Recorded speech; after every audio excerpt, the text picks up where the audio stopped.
In this video, I'll show you how to add collaboration in Instagram posts. Ensure you subscribe and turn on notifications to this channel for lots of educational guides and contents like this. Head over to your Instagram, right? Let me say I want to create a post. I'll just click on the post, right? I'll click on select from computer. I'll wait for it to load up. I can just select this, right?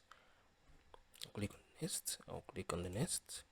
Then you can just write in your write up, right? Once you're done, you can just be like, hey friends, right? So nothing much. And right here you can see the add collaboration. Just click on it, right? Then you can come on here and search the person you want to add as a collaborator, right? So look at this right now. Look at this right now. If they accept, the username will be added to the post, right? So I can just, if I click on J, you can see you can add some people, right?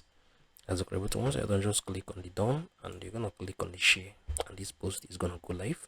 This is basically how you can add collaboration in Instagram post. If you find this video helpful, share your thoughts below in the comment section. Thank you guys for watching through. I'll see you on the very next video.